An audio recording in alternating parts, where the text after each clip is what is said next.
I think more people want to collaborate. And I think if I can just like that is my goal. Like I don't want it to be about me. Like I would love nothing more Yeah. than if this like goes on and Thriving becomes community just becomes its own thing. yeah. Yeah. And look, if it's like 20 people that end up loving it, as long as those 20 people are happy, Yeah. I will be so happy. If it's 200, Hell yeah. even better. Hey, everybody, and welcome back to Behind the Franchise. I'm super excited today. We've got Brittney Lincoln on the show. Brittney, welcome. Thank you so much for having me. Excited to be here. Absolutely. I think it's going to be a fun one. If you could, tell people how the heck you ended up here. What's your past and what are you doing today? Yeah, so it's funny. I think everyone has their how I fell into franchising story.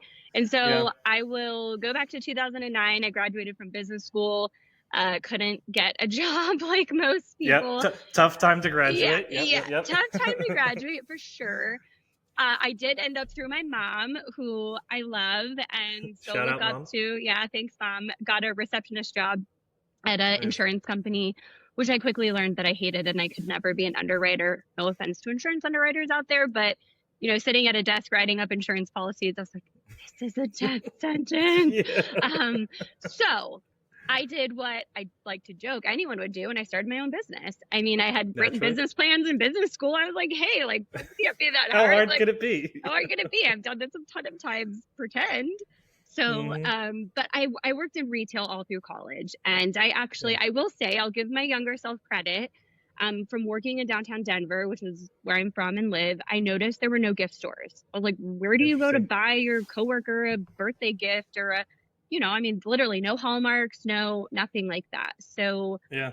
my best friend at the time, same thing, struggling to find a job. We came together, we conceptualized this gift store.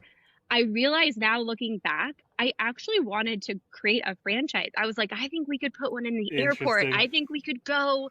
So I love, right? I think most things in life like come full circle. I Yeah. thought franchises were McDonald's and Subway back then. So Sure. anyways, we launched our business. It was great. I like to tell people that was my real world MBA. We opened in December of 2010, which a little bit better time for, retail and Sure. the economy, but it got messy quickly. I learned a lot of lessons that entrepreneurs learn. We were below a nightclub who flooded us like 4 times in our first 6 months of being open. That's exciting. We Um, love that. Yeah. yeah, it was all the things I wanted it to be until it was, all the things I Things you didn't. didn't want it to be. And then when we got to the point of, okay, as great as our location is, we were in downtown Mm. Denver and we were on this great street that has local restaurants and other shops. I really wanted to move. There's so many other little shopping pockets around Denver, and my business partner didn't. And so I also Mm. learned the tough lesson that sometimes friendship and business don't mix. And so we are Yeah. friends today. So I always like We to tell recovered people it. that, It's like, good. It's a happy story. Yeah.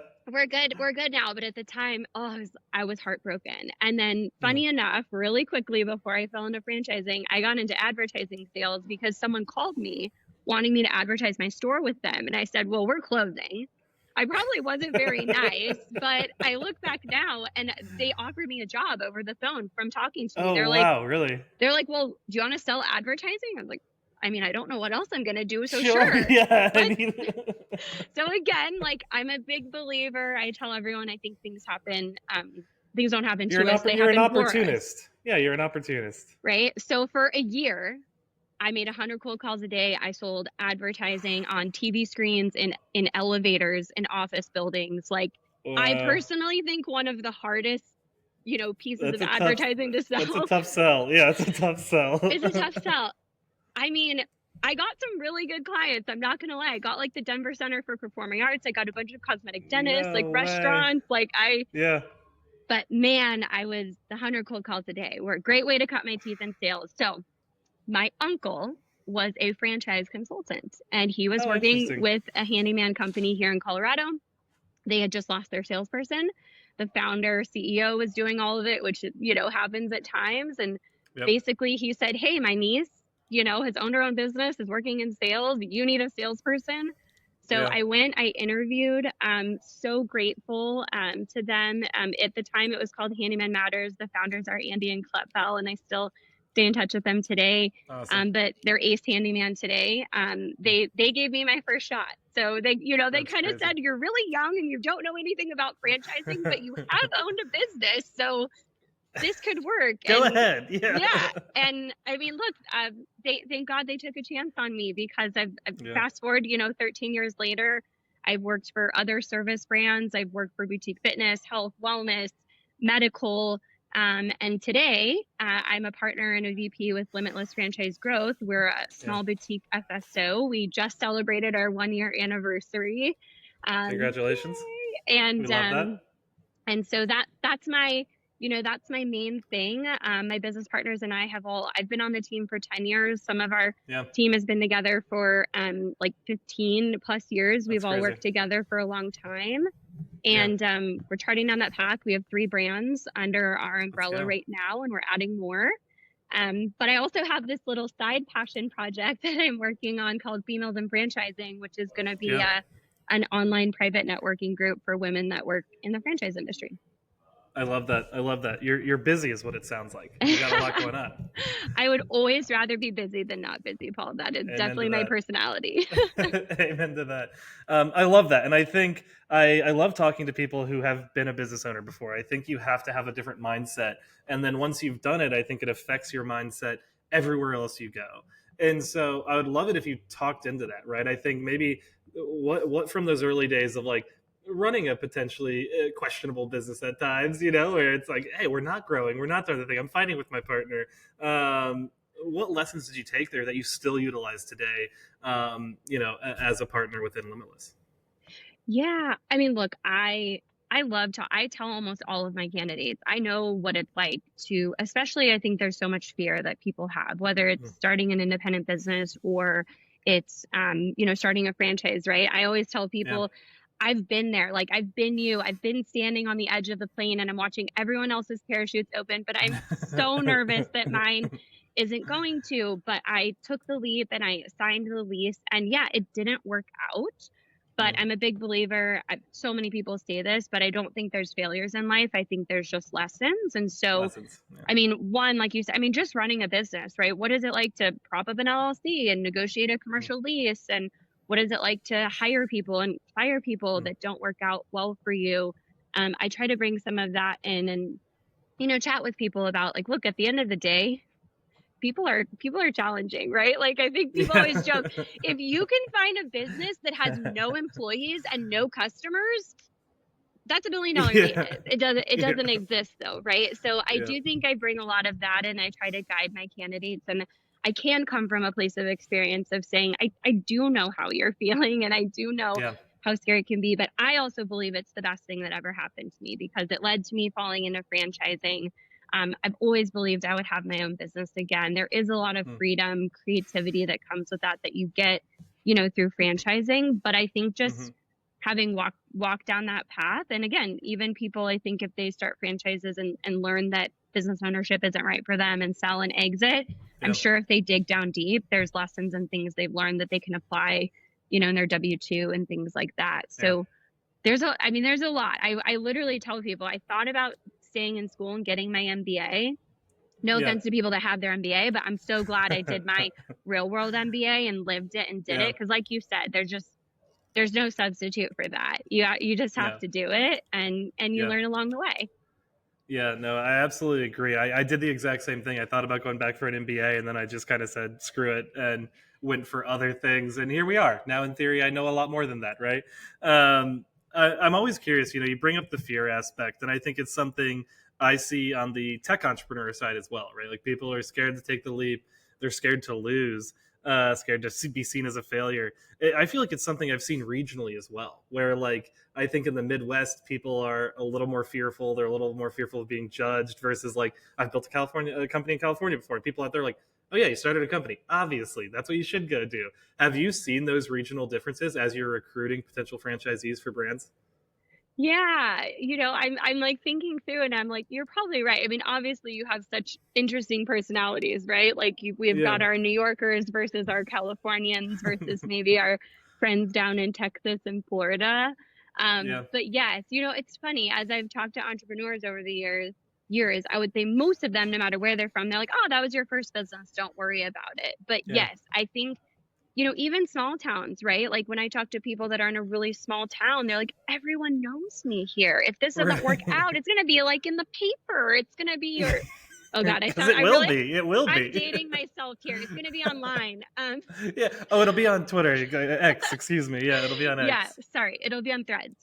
But yeah, I do think there's a little bit of that. And even just, Hmm. I mean, places like, let's say, Silicon Valley, right? Startup culture Sure. there is so rampant. I would say Yep. most people there are like, oh yeah, start a business, start a franchise, you should do it. And then, if we're talking a small market in the deep South, it's probably like, but everyone here knows me. But Yeah. I would try to flip that and say, but that could end up being your A superpower, lot of people just because support you. Yeah. yeah, franchises are still small businesses. I think Hmm. that's a thing a lot of people go, oh, it's the big bad wolf. And it's like, no, this is a local person opening a Yeah. local business in their local market.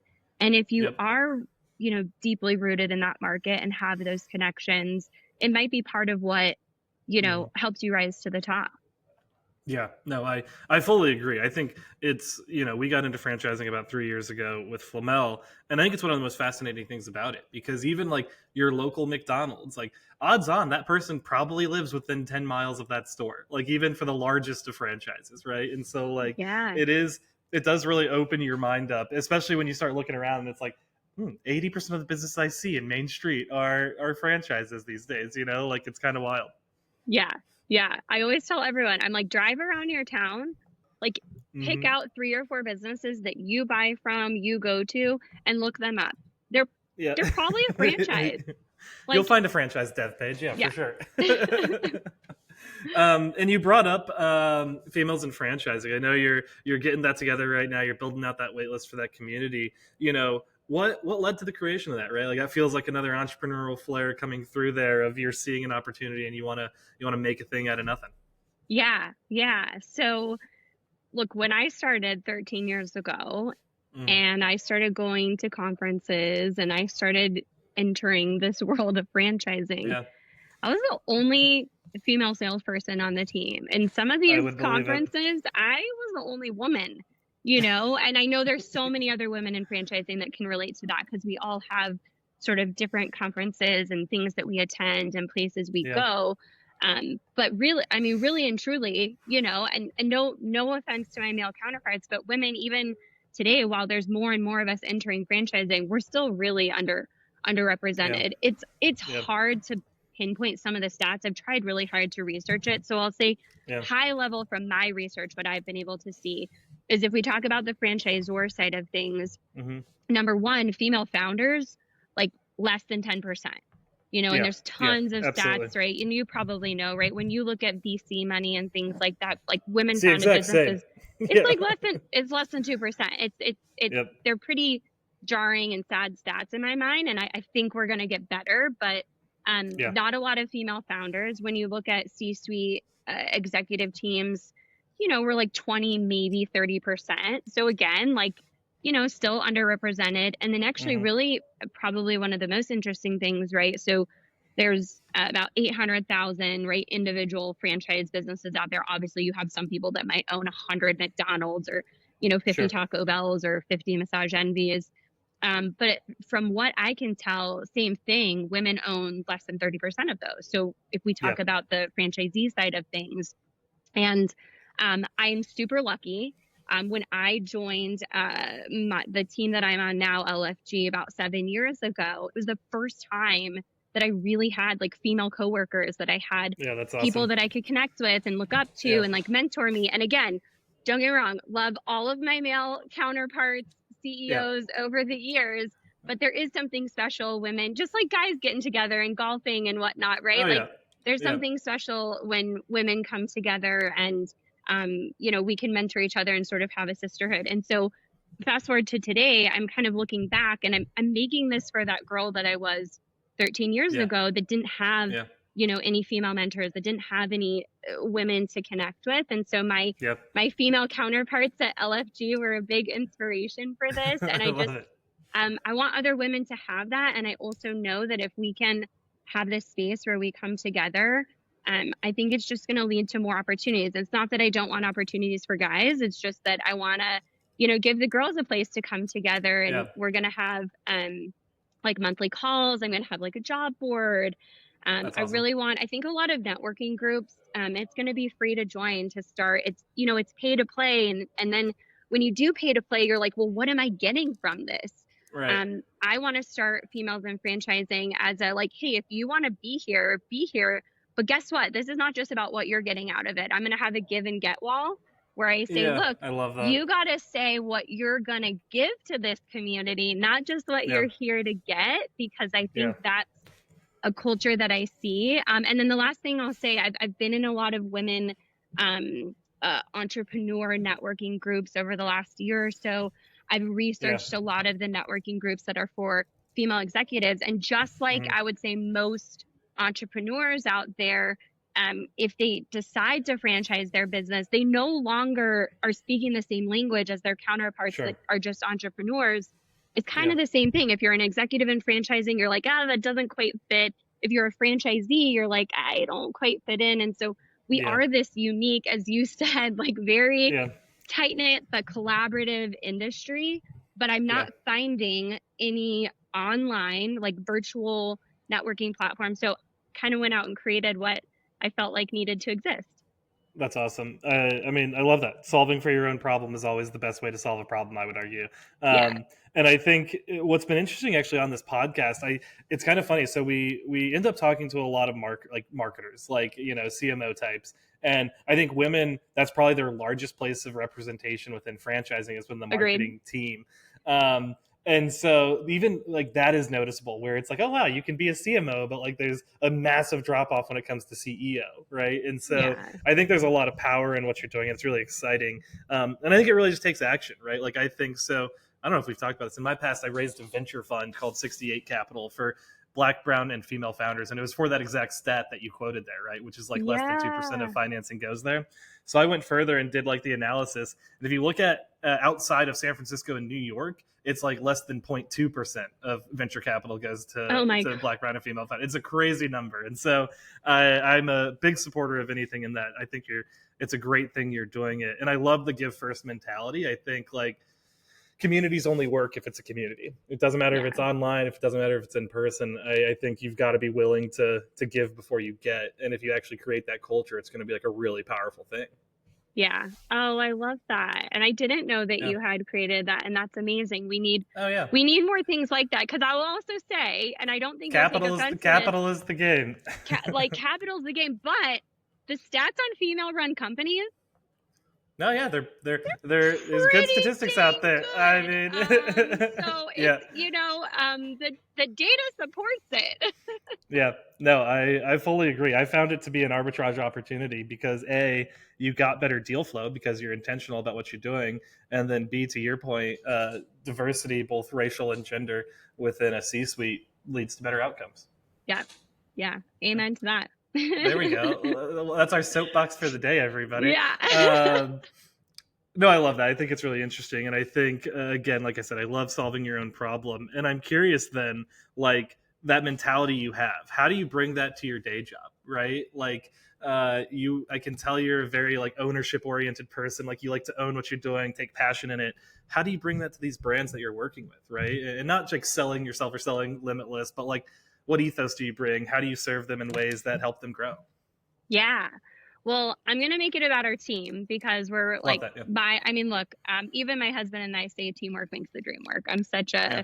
a team person. And so I've been really fortunate. I mean, our team was with Exponential Fitness previously. We took Mm, brands like Club Pilates from 23 locations to over 1,000, took yeah. StretchLab from 2 to over 500. And look, I'll own the fact we watched things go well, and then we Mm, had our fair share of struggles. We yeah. IPO'd, we lived through that and all the red tape that Yeah. comes with it, and we learned a lot along the way, Mm, right? And we take all of those learnings, the good, the bad, yeah. right? And we bring that to the franchisors, the three Hmm. brands that we represent right now. We're all franchised prior to us partnering with them. of saying, look, we're not just here to be your hired guns. We're not just Yeah. here to, sell as Yeah. many franchises as you can. We're here to guide you and coach you. And it's really amazing too. Our founder, Lance, has been in the industry Hmm. for almost 3 decades. He's been on kind of all sides of it. He's been a Yeah, master it's crazy. franchisee. He's done everything. My president, Emily, I would venture to say, and anyone can challenge me on this, she probably knows more about building territories across, Yeah. you name it, like it could be fitness, service, than anyone in the industry and how to do Yeah. that. And that's probably one of the biggest, and maybe you've seen this with brands you've worked with, they tend to give away the sun and the moon when they first start franchising. And I love that they Yep. want to take care of their early They're early franchisees, believers. but Yeah. it can hamstring them, down the Yeah. road if those early franchisees aren't following through or following the model or what. So, Yep. and then I have, some of my counterparts own franchises themselves. Mhm. They bring that to the table. We have this amazing, just diverse, and some of us have worked, like I'm one of the only people on our team that's worked on home service brands, but I have Interesting. a colleague that's, two of them that have worked in tax prep, one that's worked Oh on yeah. senior care. Yeah. Like we've got like pretty A lot much, of coverage. Yeah. yeah. And so we bring that, and I will say, look, I think FSOs can be great. I think there are times where, FSOs oversell, and I really truly believe that no FSO wants to do that. I think sometimes Right. things just catch fire and it's almost like you can't stop, right? The floodgates Yeah. have opened. But Yeah. we've come into this saying, hey, we have all this amazing experience across our team. We want to help you, Yeah. brand founder, CEO, scale in the right way. I think responsible franchising is a Yeah. term that's getting thrown around a lot lately. And it's kind of like, what does Yeah. that mean? But for us, it means, growing at the right pace based on where is your brand at today? Where is your Yeah. team at today? Because that, is such a huge Yeah. indicator. Can they support the growth that would come? Right. Yeah. And then, Yeah. look, I mean, for a lot of the people we've talked with over the last year, I mean, we've talked with hundreds of brands. To your mentality, I would say of give before you get. We've Hmm. given a lot of free advice of just saying, hey, Yeah. here's what you would need to do to be ready for us or any FSO, or here's what you should do, and then come back and see us in 2 years. Again, because I think we're kind of karmic people, and we're like, even if they don't come back, at least we left them better Well, than and it we is like a found them. longitudinal game, right? Like a no today is not a no tomorrow because a lot can change between those two things, right? Yeah. So that, I would say, that's sort of our ethos and our culture of like we want to take on the right brand for us. We Yeah. never want to build, a house of cards and have someone scale too quickly. And so like Sure. even how we look at each of these brands based on where they're at and the type of scale we want to help them achieve is very, very different. But Yeah. also doing a little bit of kind of pro bono of like people that are out there that are thinking of franchising their concept or thinking that they want to take on an FSO, just having those really open and honest conversations of, you know what, Yeah. this is not the right time for you, or we're not Sure. the right, we're The maybe right not team the for right you. FSO for you. And we are so Yeah. close with all the other FSOs. I mean, there's been times where we've been like, hey, go and talk to this FSO and this FSO because they might be better suited for you. Yeah, yeah, no, that makes a ton of sense, and you touched on it some here. You know, you guys being very selective with the brands you'll work with. I'm curious, what makes a great brand, right? So, like from your perspective, like you have to go out there and push this brand, and maybe outside of like, yeah, if they've got great numbers, obviously you can sell that. But like the intangibles about a brand in your mind, what makes a great one? What makes an easy brand for you to go out there and sell and get people excited about? Yeah, yeah. So numbers is the easy thing. Yeah, And it's kind of, look, I also have a lot of people that ask, like, how do I know if I should franchise my concept? So I'll tell you, it's kind of the same conversation of yeah. if it doesn't make dollars, it doesn't make sense. So make sure you're profitable, right? So yes, that's That like might be the episode title. That's a yeah, great little like 6 word cut right there. yeah, If it yeah, doesn't make dollars, it doesn't make sense. right? Like, I I mean, like it. that's number one. So number two, um, the founder. Mm, I think sometimes that gets overlooked, yeah, especially with these early, new, and emerging franchises. People are buying their story, people are buying their yeah, why.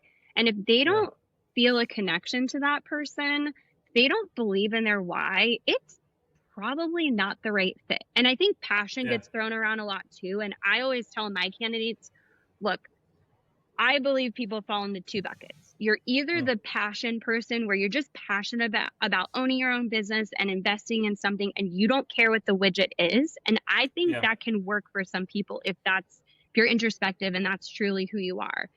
And then there's the passion of like, no, I have to believe, buy, consume whatever I'm right. And it's been so interesting because when I was with home services, it was that. It was like, I just want to be my own boss. Were they really passionate about handyman work and cleaning homes?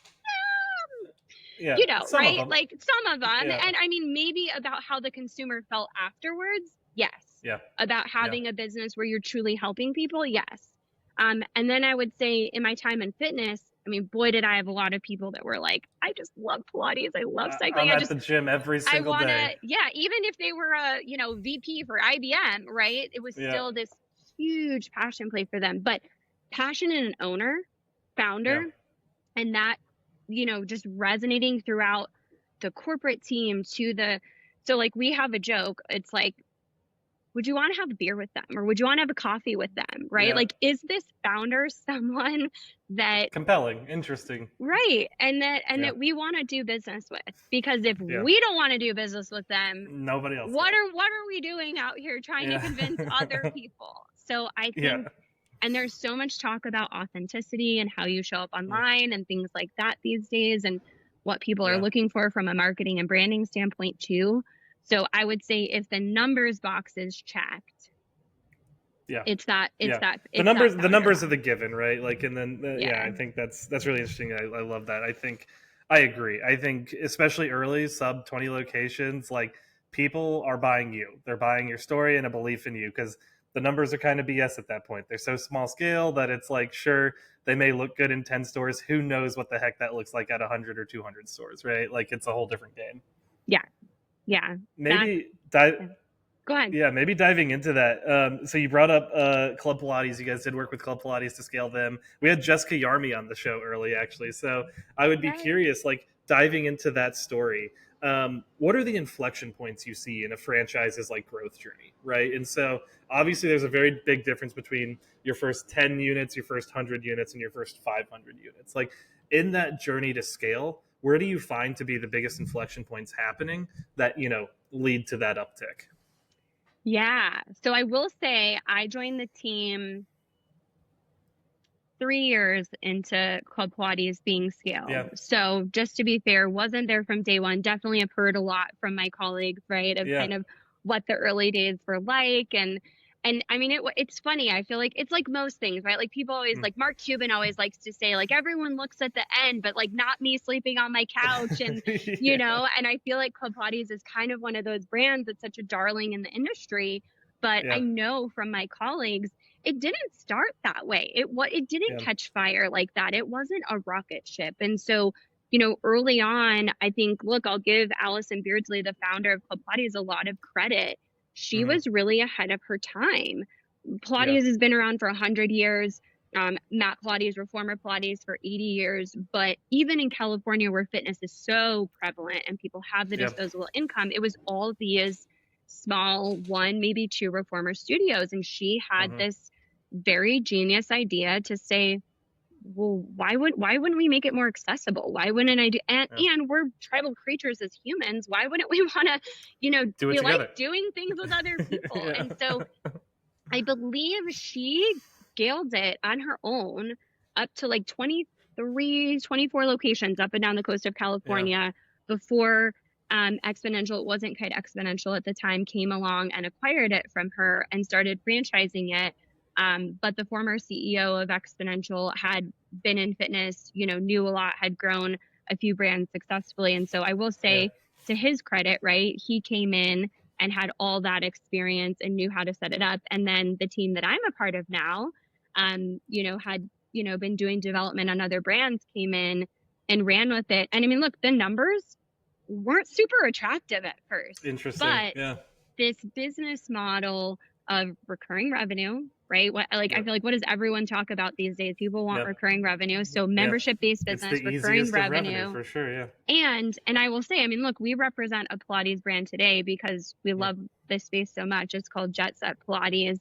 What Pilates has around it that I see as a moat is these reformers are big and they're Yeah. expensive. It's not like buying a $2,000 Peloton bike that you can shove in the corner. They're massive, and they're, you know, $8, $9, $10,000. And so the jump, and that I think was one, just being first to market with group reformer Pilates. Two, having a product that's not easily replicated at home. I think that's part of why I believe reformer Pilates will stand the test of time.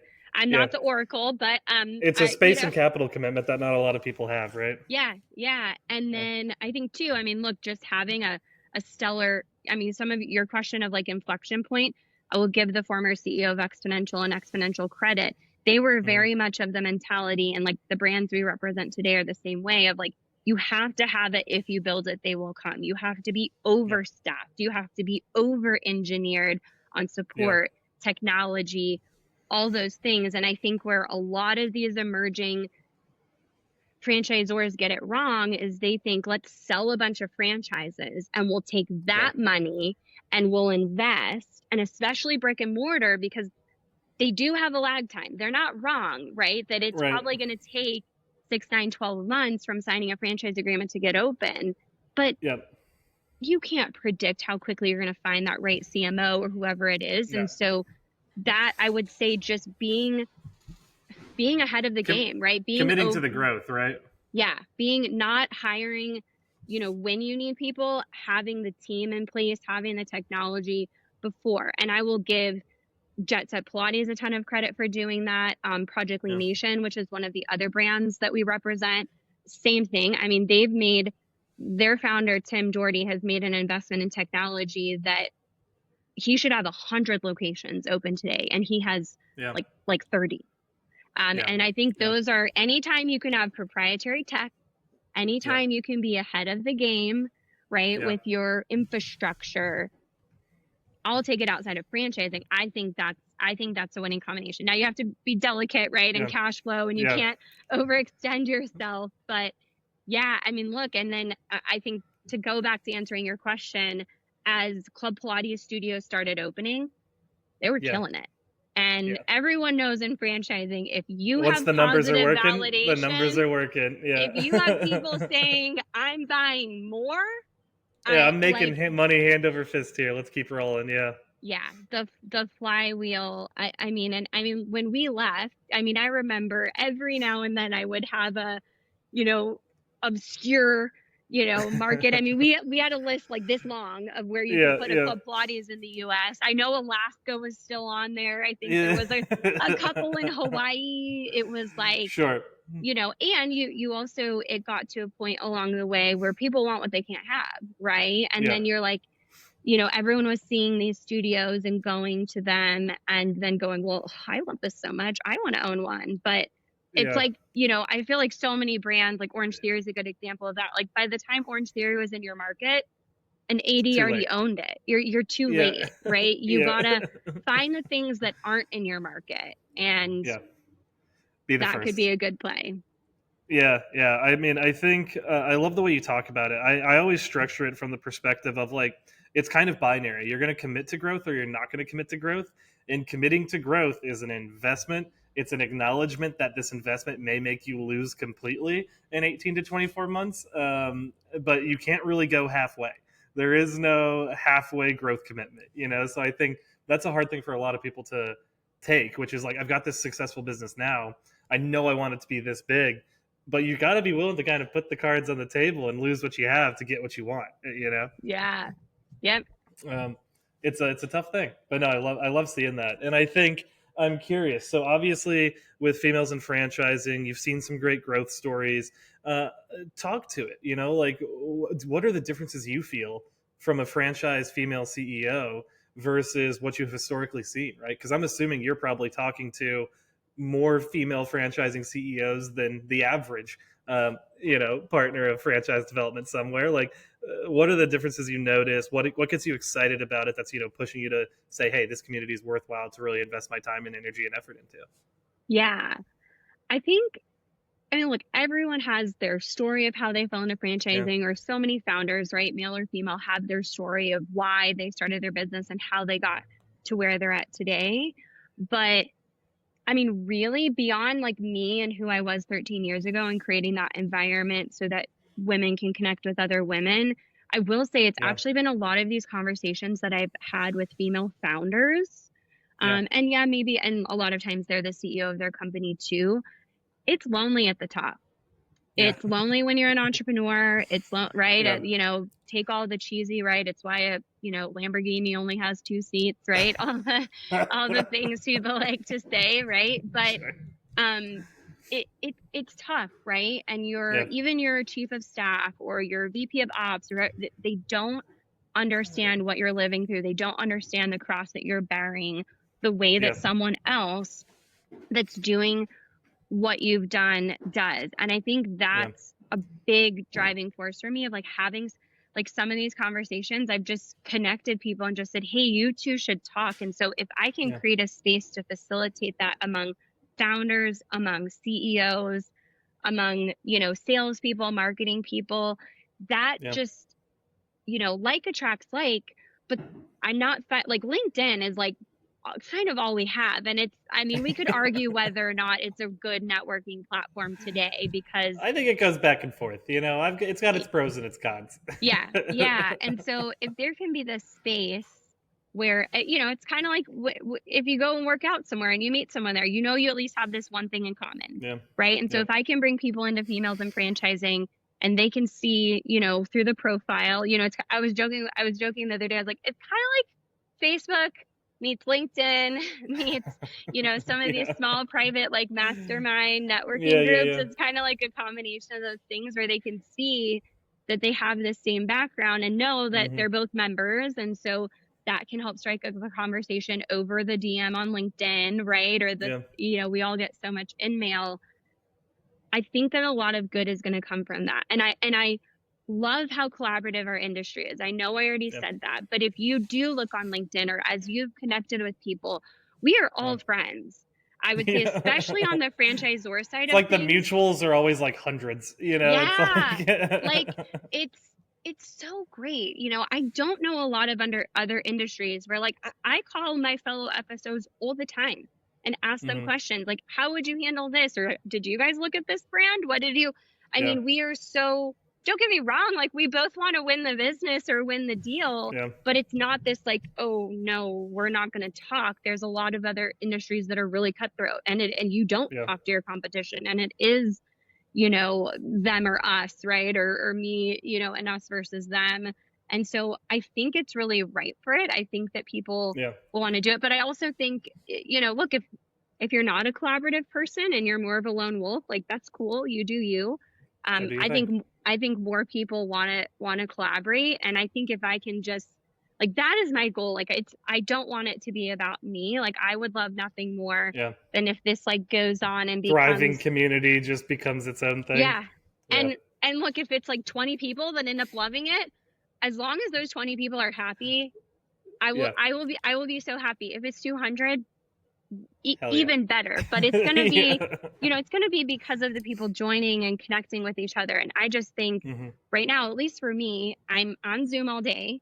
And then I go Sure. to conferences like every other month. And every time I see some of these other women in the industry, like we have good conversations, but it's so fleeting. Yeah. And so if I Yeah. can give them the space, if we can have a scheduled call or even have topics or just, you know, have a chat room where people could say, because Yeah. I see it on LinkedIn all the time, like, hey, franchisors, who's your favorite marketing company right now? Hey, Yeah. franchisors, I'm tired of this CRM. What have you used? And to Yeah. your point, like the comment section is like, you know, 20 deep of people Yeah. genuinely commenting, wanting to help their Yeah. fellow, you know, franchise family, you know, if you Yeah. will. Yeah, no, absolutely. I think um, it's something we think about a lot as a company because we feel the same thing. Like you go to a conference, you have all these wonderful conversations, and so we think about it all the time of like how can we create more consistent, like real connection, right? Like showing up in cities, hosting a dinner, like just going and being with people because I think that's the way the industry works. That's the way a lot of things work. But it's just like everyone's pretty supportive. You just got to be a part of that support, you know? Yeah. Oh, I love that. Yeah. I feel like, you know, part of my goal is like, we have never been more connected via hmm technology, right? Than Yeah. you know, in the past. You know, today there's so many ways for us to connect, but Yeah. those true, genuine human connections are Harder and harder. so much harder to form and few and far Yeah. between. Yeah, no, totally agree. I think it's an exciting thing to be working on. Moving to our next section, we always like to do a little series of like quick hitter questions. Yeah, First thing that comes to mind. How does that sound? love it. Let's do it. Quick fire. Yeah, most misunderstood aspect of franchise development. Well, we're just trying to sell you something. I feel like we get the Yeah. bad rap of like the used car salesman, like, want to buy a Sure. franchise? Yeah. Um, That's fair. We'll move on from that. I agree. What is a trend you think that is currently overhyped in franchising? hmm, I I feel a little bad saying responsible franchising, but Yeah, I think it is being thrown around and people are talking out of both sides of their mouth. I think people are sure. saying it and they're not living it. And so I Yeah, want it to stay. I don't, so that's where I kind of hesitate and is it overhyped? But I think it's being overused. And I yeah, do believe yeah, there are a lot of people out there trying to say but like, I'm a big believer, like, say what you mean and mean what you say, yeah. and don't just, Walk the talk. Yeah, yeah. Yeah. So yeah, I think that's getting thrown around a lot by people that would be better served, like, then go out and do it and actually yeah, be responsible yeah. versus just No, saying it. it's totally fair. What is one piece of advice you would give yourself 13 years ago? You know, we've kind of talked about 13 years ago, Brittany. What's one piece of advice you'd give her? Take chances and say Yeah, yes more. yeah. It's crazy. I've asked this question a lot. That is like always the answer. It's like take more risk. Everybody's like everybody doesn't play the game, take more risk. So Yeah. love that. You're not Say alone. Good yes. advice. Yeah. What's something you've changed your mind about recently? Ooh. I try to work out every morning Yeah. and I love it. It's how I start my day. And I've changed how I view the workouts I'm going to do. So I was Oh, interesting. very regimented of like, this is what I do Monday, this is what I do. Yeah. And This is the plan. I've just recently, I'm a pretty like type A person. And just recently I've shifted my mindset, even with my diet too. Like, I'm a big like, track your calories, track your macros. Like, Yeah. literally within the last 2 weeks, I've been like, you know what? It's okay. Like, Little freestyle action to it. yeah, All yeah. right. And it seems to All be right. working. I mean, maybe check back with me in 6 months, but 6 months from now, you're gonna be like, I'm actually on a more detailed itinerary now. This yeah, is the every yeah, minute of my yeah. workout. But it's funny. I do think I'll make it a little bit broader. I think there's time to be rigid, but I think going with the flow overall tends to be a better way to live your life, because change is always going to happen. Things are Change is inevitable. nothing ever goes, according to plan 100% of the time. So I am trying to live in that mindset a little bit Yeah. more than like, my day has to happen like this every day. I love it. I love it. And then last one. What's something people don't know about you? Ooh. I have shared this before, but this is like one of my fun facts. So I love Yeah. live music. I Yep. met my husband at a Red Rock show wearing a unicorn onesie, and we got engaged there. Well, Red And Rocks is absolutely beautiful, so yeah, can't yeah. go wrong with that. But it's this fun kind of like, just like, he jokes all the time that like, I'm his unicorn and all that, You're but his like, unicorn. Yeah, I obviously. actually was wearing a unicorn costume That's when we awesome. met. So like, how poetic, right? Okay, quick follow up. What show was it? Obviously, we have to ask. Why are you in a unicorn Yeah, onesie at a show? yeah. So I mean, it was a Halloween show, to be fair. Oh, okay. Okay. Okay. But it was Cherub in Gorgon City for any of my EDM fans out There you there. go. Awesome. Well, beautiful. That kind of brings us to a wrap. And what I always like to do is give you a minute or two, like tell folks where they can find you, what exciting stuff you have coming up, where what's fresh and new in Brittany's life for the next few months here. Yeah. So if you want to connect with me on Limitless, my email is just Brittney, but you can see my spelling is a little bit different at Limitless Franchise Growth. That's our website. That's our LinkedIn page. That's our Instagram handle. And then if you want to sign up for the Females in Franchising waitlist, same thing, www.femalesinfranchising.com, and you'll find my LinkedIn page and my Instagram handle. Both of those are Females in Franchising. Awesome, beautiful. And we'll include all those details in the episode description. So look below here and you'll be able to click on those links super easy. But Brittney, thanks so much for being on. This was a really fun conversation. Yeah. Thanks for having me. It was a blast. Absolutely. And everybody else, thank you for listening to yet another episode of Behind the Franchise. And we hope to see you on the next one. Talk to you soon.